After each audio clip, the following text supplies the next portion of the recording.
I wish I knew about GemStone. And just by way of background, the inspiration for this was some emails in the GemStone mailing list that just started with Nick saying, I want a session that covers this. And there was a flurry of replies that said, me too, and yes, I like that. So, Norm said, who wants to do this? And Dale had his presentation already, and Martin had his, and I was gullible enough to say, I'll try to do more. Particularly since I have...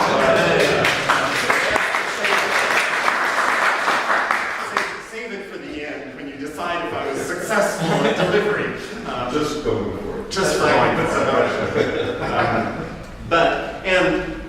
The caveat, of course, is there are 3 multi-day, 4 or 5 day classes in GemStone. And so the list of things that I'd like to hear about is such that we're probably going to cover them at such a high level that it's not going to let you go away thinking, oh, those questions have now been answered. But installation of GemStone. Well, there's a URL for community.gemstone.com with 64-bit documents. And here's a list of release notes and install guides. So, if you're going to do an installation, start with the documentation. And a lot of this talk is going to be, you have some questions, here's the documentation, 40 pages of this. Next thing is the product distribution. Where can I get it? ftp.gemstone.com. And so here is, a directory of 2447, which is the latest 2.4. There's 3.0 and so on. But here's the builds for all the platforms. And so you can get it. This is a free, open, public FTP site. Installation, there's various pieces of advice on how to organize the install things. This is my preferred way of doing it. Opt GemStone, and then a product directory that has a symbolic link from opt GemStone product. And then also in opt GemStone, I put data, etc, log and logs needs to be there in order to run. And then some other things. So this is the way I like to organize things and have found it useful. There are a long list of things that you're supposed to check and many pages of instructions, but on almost all machines, everything that the operating system needs is already there, except for 2 shared memory settings. And so this is the one thing that a new install of GemStone always has to modify the kernel. You don't have to recompile the kernel, but you need to modify kernel settings, and you may need to reboot the machine after you do this. But shared memory is the number of segments in bytes, number of pages, and then the amount of the maximum size of a shared memory setting. So these things need to be added to etc syscontrol.conf. And then, yes? But there is no impact on the way that, so what are the impact of changing the site? GemStone, and we'll look at the way memory is used. GemStone allocates a large amount of shared memory and allows all the GemStone processes to access this shared memory. And by default, most operating systems are set up so that you cannot share memory, that each process is isolated, which makes it safer. But we want to be able to share memory. And by default, the largest shared memory segment is 32K or something like that. We want 3 gig or 30 gig or something like that. So we need to increase the shared memory sizes. But then there is no impact on the way I can use operating system. Well, this raises the limit, and then when you launch your Stone, you have in your config file how much of this am I actually going to use. So this is telling the operating system, give processes permission to do this. Okay. Environment variables, there's a number of environment variables that need to be set. GemStone needs to be set to the path. XEconf, NRS. GemStone is the only one that actually needs to be set. Others are good to set. XEconf, NRS all, systemconf, upgrade log directory you'll need when you do GemStone upgrades, and path needs to include GemStone bin, so on. So these are things that you'll often want to check, probably put into either a shell script that does GemStone setup or start, or you might even put it into your bash RC to just every time you log in, these things are set. GemStone has a key file. The way copy protection or licensing is enforced is through a key file that identifies what capabilities you are allowed. And the web edition is the name of the no-cost or free license. There's various pieces of information that are included. The maximum repository size in the free version is unlimited. The maximum object count, the free version is unlimited. The maximum concurrent logins in the free version is unlimited. The expiration date, the free version is unlimited. The machine type, Linux and Macintosh. So, I like running GemStone native on my Mac, but you can also, generally in production, you probably run it in Linux. Shared page cache, 2 gig shared page cache for the free version. Maximum CPUs used. You can run it on a 4 CPU machine, but it will restrict itself to only using 2. And this is to make it not perform as well on a heavy usage so that you'll pay for a license. Yes? What does max CPU use mean? Who uses this max CPU? There's something called CPU affinity that can be set in a process. So it's a direction to the operating system that when the scheduler schedules my process to run, pick the CPU 0 or pick CPU 1. And that's designed for performance optimization, so you can have these threads use this CPU so it's in CPU cache is already there. But we use it otherwise. I rephrase. Who is it? The shared cache, or is it the GAMS who is using this much CPUs? Every process will ask the operating system. Every GemStone process tells the operating system, I can only run on these CPUs. And again, our goal for that is that the free version not become too useful. Now, it's to max out 2 CPUs and 2 gig of RAM, you can run very large, you can run very decent applications. But in order to get senior management to allow us to give the product away, we had to tell them there would be some limits that would prevent existing customers, to just decide why should we pay millions of dollars when we can get it for free. So, a few other things. So, key file location, we include the key file for the free version, and it's in the directory that's the install directory. So when you download, you get the free key file.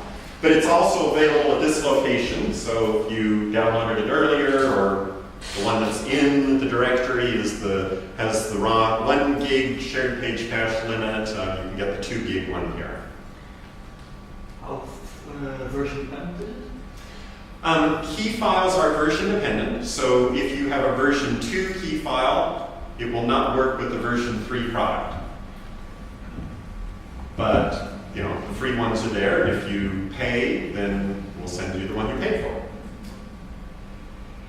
Config file, GemStone uses a text file that lists a series of configurations that are used to specify how to configure the system. There's 4 that are required: extent names, tran logging, directories, and so on. And that's included in the system.conf. I suggest you create another one and point to it using the environment variable that has only your overrides in it. And that will make it a little easier for maintenance later to go in and say, rather than scrolling through hundreds of lines of the default one, you can just go directly to the one small override file. This is what I've done. So we're going to look at what's different about GemStone architecture. Dale. Yeah, just in the spirit of things that we wish we knew. Yes. And while we're talking in this section, I just want to say that there is a template system.conf for Seaside in the $GemStone Seaside directory. Okay. All right, and the list of environment variables that you had on the earlier screen slide. Yes. There was a set of standard definitions for a standard installation in GemStone in $GemStone Seaside / etc. Okay. So there's the system.conf, and in et cetera, there's a, I think it's called gemstone.conf. Yes. That has the default definitions for all of the environmental variables that you need to have. So, so those files are provided. Yes, so the Seaside directory does have, a number of nice things here that are defined that you can go in and work with. Okay. New file. Architecture, what's different about GemStone? Large object space. Object space is limited by disk, not RAM. Transactions, related updates can be grouped into all or nothing. Either it succeeds or fails to update the object space. Persistence, transactions are recorded to a log file for persistence and recoverability in event of a crash. Multi-user, thousands of virtual machines can interact with a single object space. All the same object space as if you had one image but thousands of virtual machines. Multi-machine, you can run against the same object space from hundreds or thousands of machines, hardware platforms. But this brings its own complexities. Using the disk for object storage is slow, and so we want to cache things, and so managing cache becomes a complexity. Transactions adds some complexity because we're grouping them for rollback or abort. Persistence, recoverability becomes complicated. How do we do that? Multi-user, isolate each user's view with repeatable reads. If you're familiar with database terminology, repeatable reads is a significant complexity. And for Oracle and SQL Server, you actually typically turn off repeatable reads to get decent performance. And GemStone, always does repeatable reads. Concurrency conflicts. We want to avoid simultaneous updates to the same object. Manage objects and versions. Multi-machine coordinating between different platforms. Garbage collection. Temporary objects in the local virtual machine, persistent objects in the shared space. Large collections, iteration can be slow. Indexes are available. A transaction, maintaining obsolete views can be expensive. Object versions, class versions, so on. So we have a repository, which is the disk-based image that holds the objects and other data, made up of extents, typically files, but can be raw partitions, and objects are on 16K pages. Then there's the gem processes. We call the virtual machine a gem. It's a single virtual machine that has isolated the one user's activities. The Stone process manages concurrency. Then there's a shared page cache that keeps recently read pages, portions, objects in memory so that they can be referenced if they're needed again quickly, and a process that monitors this. These are the top-level, large-grained view processes and objects. There are a number of others. GC Gem, Symbol Gem, AIO page server, free frame server, lots of other moving parts in a GemStone system. The repository holds the persistent objects. So this is comparable to what you would think of as your image in a client Smalltalk. It's made up of up to 255 extents of 32 terabytes each. So we have requests from customers to certify that we can run with this size. And the answer we gave was, if you provide us with the hardware, we will do the certification. And so at that point, the request for certifying, this many terabytes of disk and this many, hundreds of gig of RAM got scaled back to a little bit more reasonable requests. But even so, customer provided us with the biggest machines that we have. And we are certifying, it's designed to support 255 extents of 32 terabytes of data each. We have not tested that. We have tested 2 or 3 terabytes, and if you want to give us more disks, and pay for a license, we'll test further. The extents grow on demand. And so here we see, we've added objects, so here we're adding extents, or adding space to the extent. Or you can specify when you launch the system, pre-grow the extents to the full size. And so just, boom, make the extents the maximum size at the time you launch. That gives you contiguous space, and it doesn't have to do the growing as the system is running. Each extent has 16K pages. There's a variety of things. The most common thing, of course, is the data pages. So data is stored in the extents, but other things as well. The page ID tells us which extent it's in and the offset in the extent. So each object is on a page. The page tells us the extent and other location. What's with objects that are bigger than 16K? Excellent. Question is, what about objects that are bigger than 16K? One rule we have is that all objects must fit on a page. And so the correct answer is there are no objects bigger than 16K. But of course that isn't right, because the whole point of a database and anyone, is you should be able to hold lots of data, collections with millions of objects. We actually have internally a tree structure.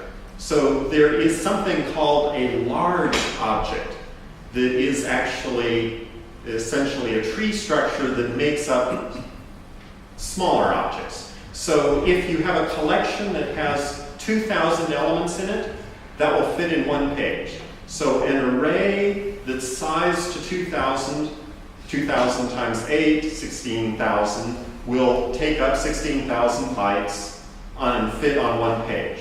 If you have an array that has 3,000 elements in it, it will actually be made up of 3 objects.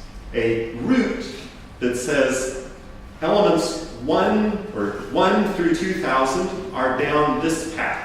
Elements 2001 through 3000 are down this path. And so a collection of size 3000 could take up 3 pages, or have internal objects on 3 pages. And this is kind of the beauty of Smalltalk, is its message sends. And so as long as the at and @put message return what you expect them to return, it doesn't matter if your array is contiguous of 3,000 or if it's made up of a tree of subarrays. So large objects, large collections, large strings. You can have a string that has millions of characters in it. But every such thing will be a large object with small objects spread over multiple pages. All handled internally. Thanks. System startup, command line arguments, find and open all the extents, find and open the tran logs required that are defined in the config file, start the shared page cache monitor, so the stone will start other processes. AIO page server, simple gem, GC gem. The stone will look at the extent and see if it was shut down cleanly. If it was not shut down cleanly, it will go to the transaction logs that are defined in the config file, read the tran logs from the point where we have the last checkpoint, and recover all the data up until it was the last tran log that was written, transaction that was written. So we'll recover all the data. The stone will do that automatically on startup. So if your stone crashes, if the hardware, if the power goes out and the system just stops, when you start it up again, it will see where it was, recover everything up to the last transaction, and then continue running. Waiting for requests for logins and so on. Shared page cache addresses the problem of disk is slow. So we have an in-memory cache of pages from the repository.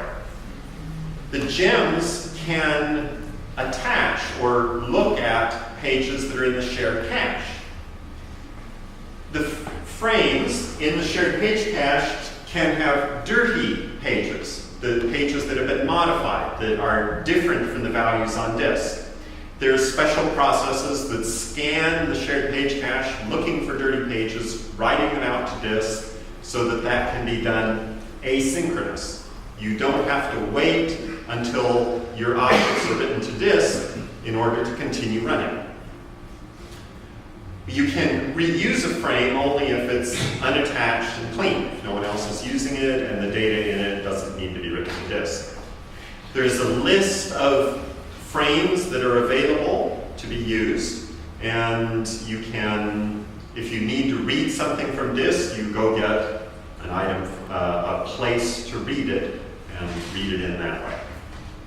There's some statistics you can analyze.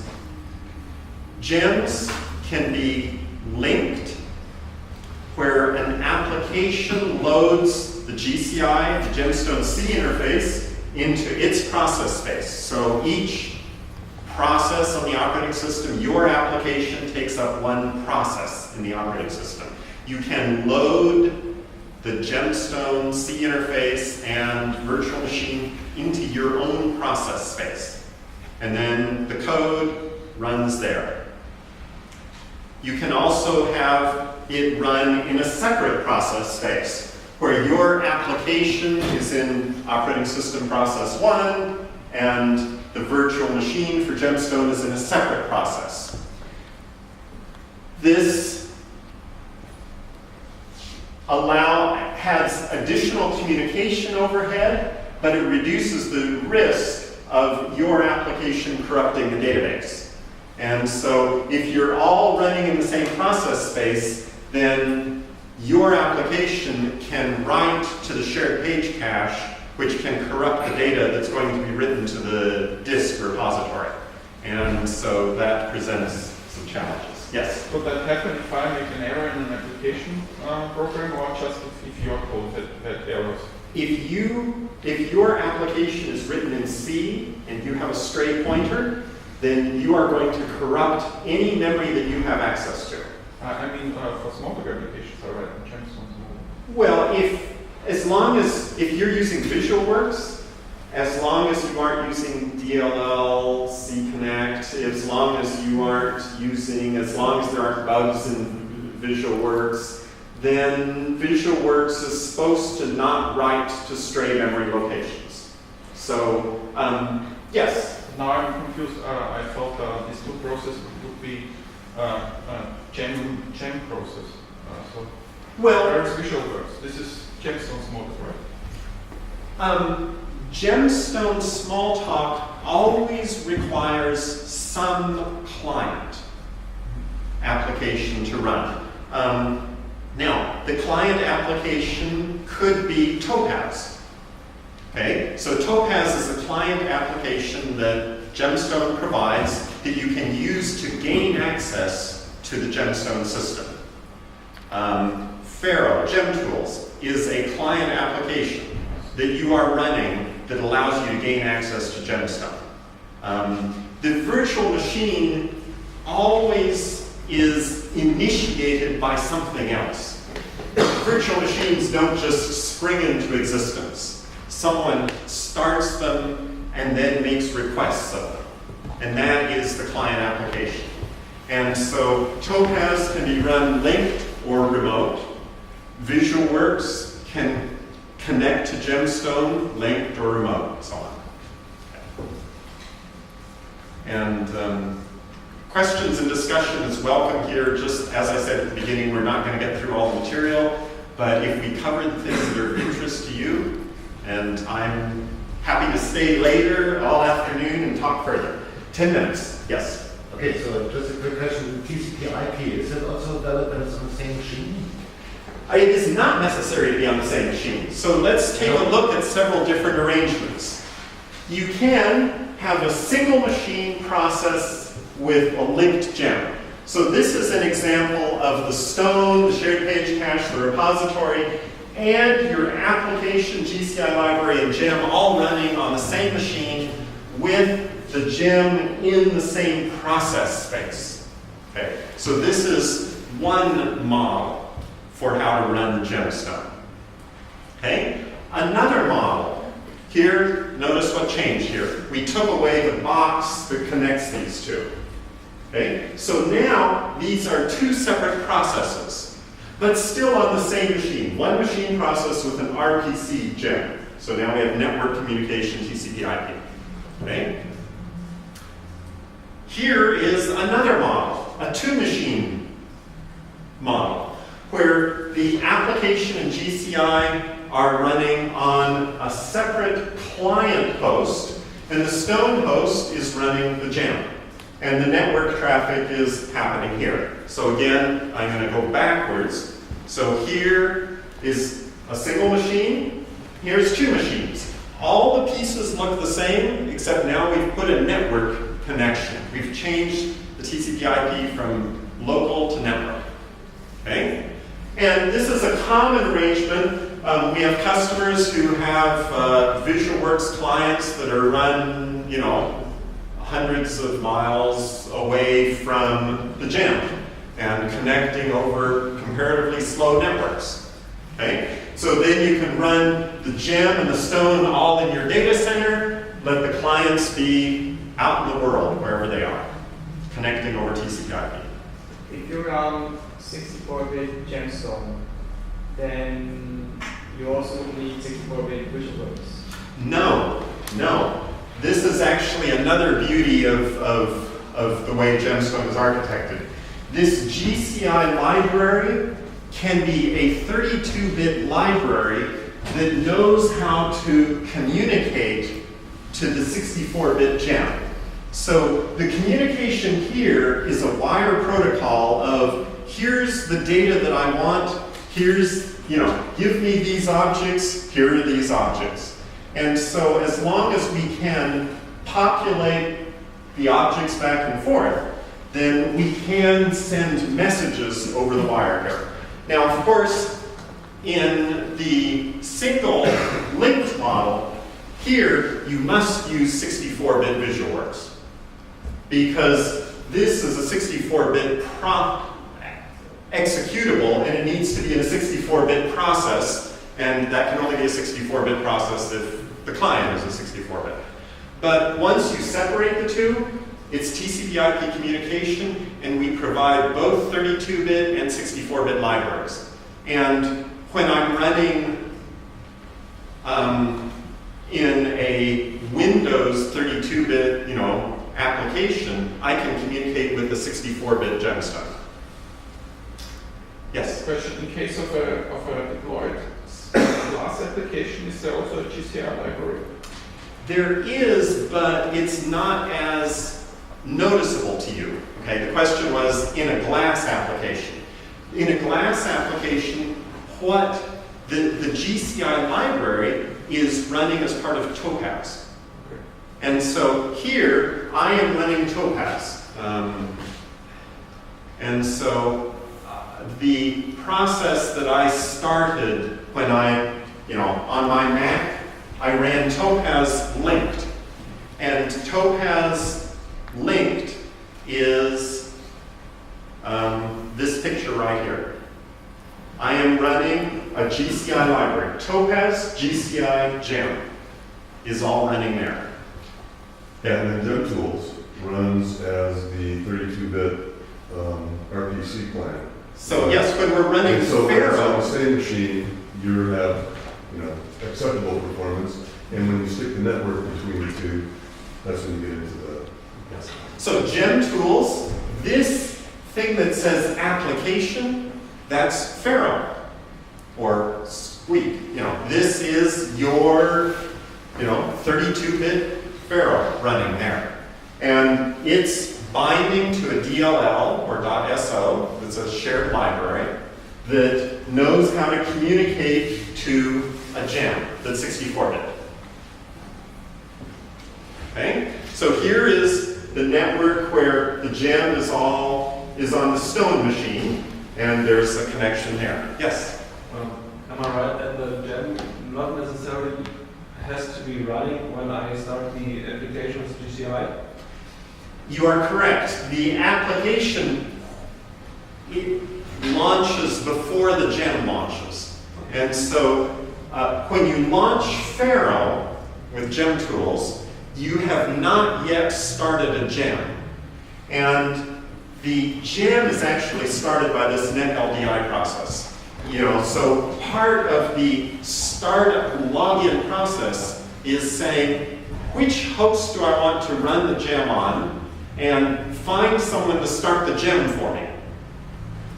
Because Windows, for example, Windows 32-bit clients cannot start processes on a 64-bit Linux server in your data center. That's just not allowed.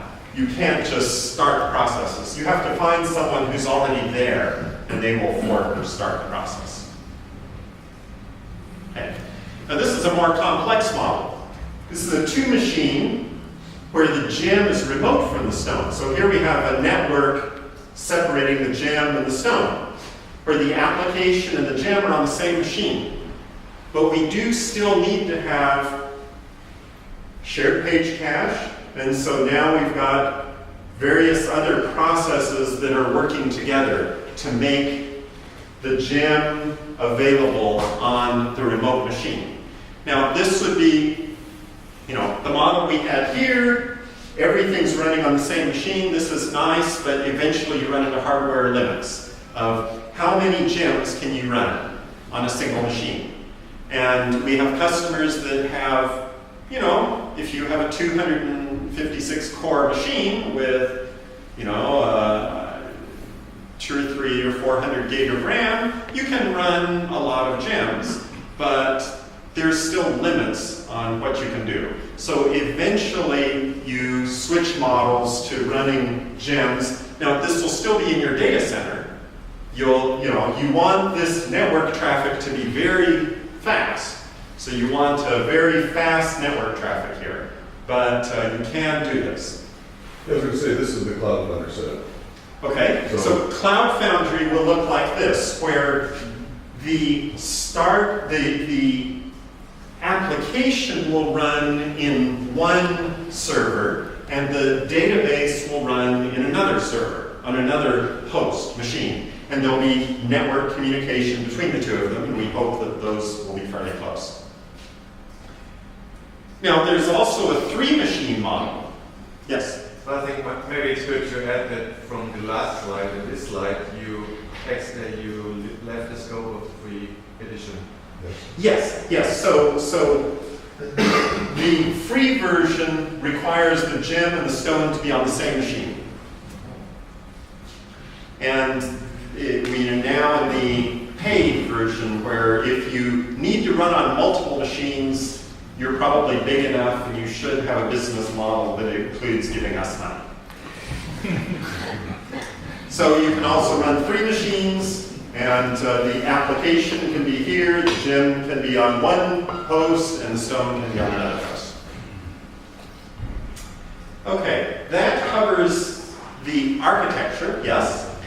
I'm just curious, can there be more than one skeleton or something?